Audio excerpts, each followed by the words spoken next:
যাকাত কোথায় কোথায় ব্যয় করবেন, কারে কারে দিবেন?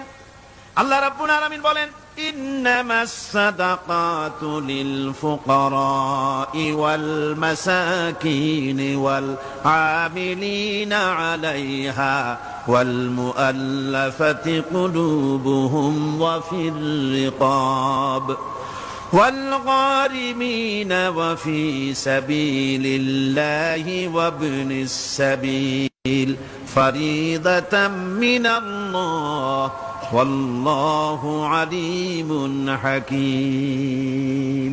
সূরা তাওবার মধ্যে আল্লাহ পাক যাকাত কোথায় কোথায় দিবেন খাতগুলি আল্লাহ বলে দিচ্ছেন। কোন আলহামদুলিল্লাহ। যেখানে সেখানে যাকাত দেওয়া যাবে না। যাকাতের জন্য খাত হচ্ছে 8টা। যাকাতের জন্য খাত কয়টা? 8টা। 8টি খাতে আপনার যাকাতের টাকা আপনি ব্যবহার করবেন, ব্যয় করবেন। প্রথম দিবেন ফকিরদেরকে। প্রথম দিবেন কাদেরকে? ফকির। ফকির কারা? ফকির হচ্ছে নিজের জীবন জীবিকায় অন্যের মুখাপেক্ষী। তারপরে শিশু, এতিম, বিধবা, জীবন চালানো খুবই কষ্টকর, অভাবগ্রস্ত লোক, এরা হচ্ছে ফকির। আর মিসকিন হচ্ছে যারা নিজেদের প্রয়োজন উপযোগী অর্থ উপার্জন করার সামর্থ্য নাই, আর মানুষের কাছে আত্মমর্যাদার কারণে হাত পাততেও পারে না। এক কথায় এক গরিব ভদ্রলোক। আল্লাহ কোরআন শরীফে বলেছেন যে এদের চেহারা দেখে বুঝো জ্বর পেটে খাবার নাই, অথবা সে অসুবিধায় আছে, চেহারা দেখে বুঝে তাকে সাহায্য করো। সে এমন শরীফ মানুষ আছে না আমাদের সমাজে? লোক এরকম আছে না? আছে কিনা? ঘরের মধ্যে 3 দিনও রান্না হয় নাই, কিন্তু দাড়ি টাড়ি সুন্দর করে আশ্রায়া জামাটা পরিপাটি করে গায়ে দিয়ে বেরোচ্ছে, কারোর কাছে হাত পাতে না, তার সরাপাতে তার ভদ্রতায় বাঁধে। ওনার সরাপতে বেঁধেছে, উনি চাবেন না কারো কাছে, কিন্তু উনাকে যিনি সৃষ্টি করেছেন সে আল্লাহ রাব্বুল আলামিন শোনায় দিচ্ছেন, বান্দারা আমার ওই গরিব ভদ্রলোককে খাবার দাও। ওরা হচ্ছে মিসকিন।